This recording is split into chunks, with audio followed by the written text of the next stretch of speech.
E aí, tudo bem?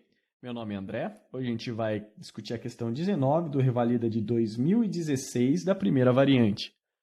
Uma mulher de 32 anos de idade fazia uma viagem de ônibus quando subitamente começou a proferir frases desconexas e aos gritos acusou outro passageiro de ter roubado seus pertences. O motorista do ônibus precisou interromper a viagem para tentar controlar a situação. No decorrer da viagem, os passageiros perceberam que se tratava de um comportamento anormal e a mulher foi levada para um hospital geral. Detectou-se como antecedentes que a paciente vinha com um quadro de tosse improdutiva há cerca de 3 meses, astenia e perda de cerca de 3 quilos nesse período.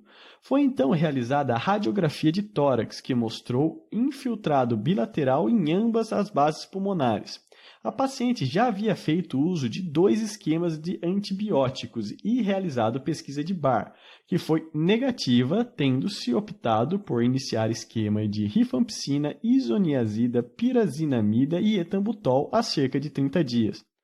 Após a avaliação, o psiquiatra iniciou risperidona e clorpromazina, sem melhora do quadro neuropsiquiátrico nas primeiras 48 horas de internação.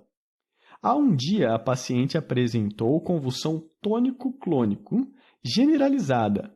Hoje, no terceiro dia de internação, a paciente se encontra afebril, desorientada espaço-temporalmente, apresentando delírios e alucinações. As pupilas estão simétricas e reagentes, a força está preservada e não há rigidez nucal.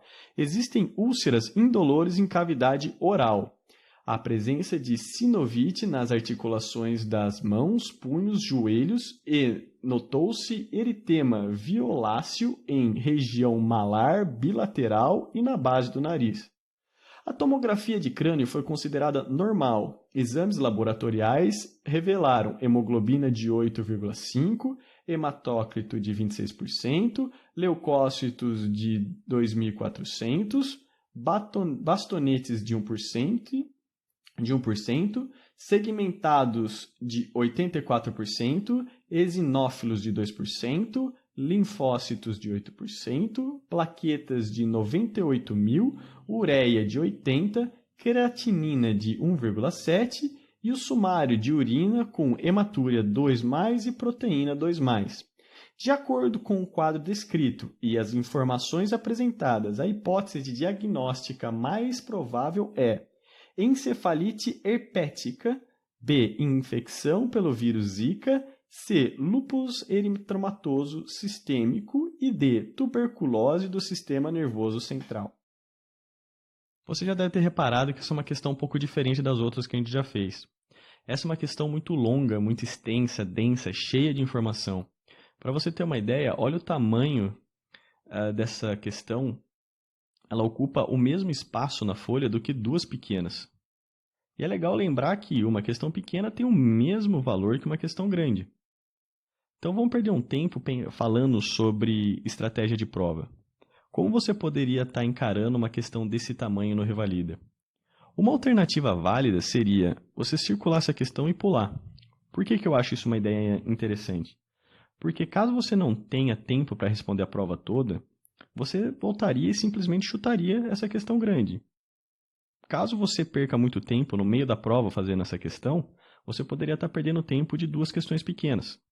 Mais vale você chutar uma questão grande do que perder a oportunidade de ler e tentar responder 2 questões pequenas.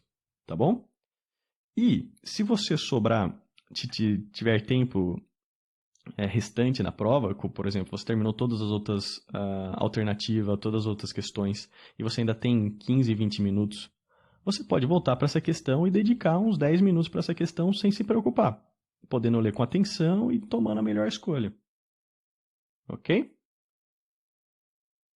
Outra alternativa, se você quiser encarar essa questão logo de cara, leia a pergunta principal, que aqui no caso seria o diagnóstico provável, leia as alternativas e comece a fazer a leitura pela primeira vez circulando sinais e sintomas que você acha relevante, tendo em mente as alternativas.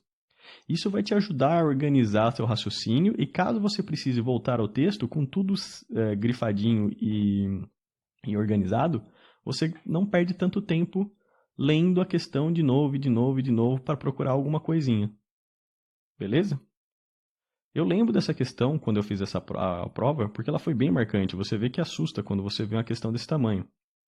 Eu li qual seria o diagnóstico provável, li as alternativas, e a coisa que me chamou mais atenção foi a hematúria e protenúria. E eu vi que só uma delas podia estar hematúria e protenúria. Eu circulei sem medo e continuei fazendo a prova. Tá bom? Para um pouquinho agora, dá uma pausa no vídeo e tenta ver qual dessas alternativas pode dar hematúria e protenúria. A resposta certa aqui é lúpulo sistêmico. Vou tentar excluir as outras alternativas aqui para vocês, só para vocês terem uma ideia. A encefalite herpética e tuberculose do sistema nervoso central não vai te dar uma tomografia normal.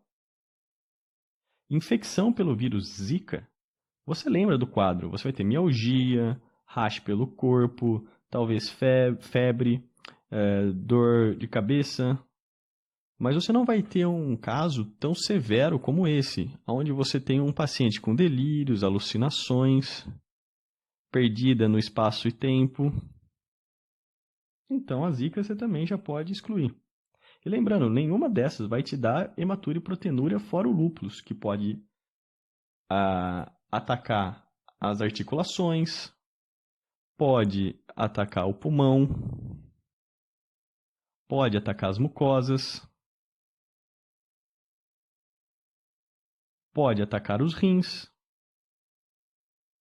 Então, de longe, o lúpus é a alternativa mais provável para essa paciente.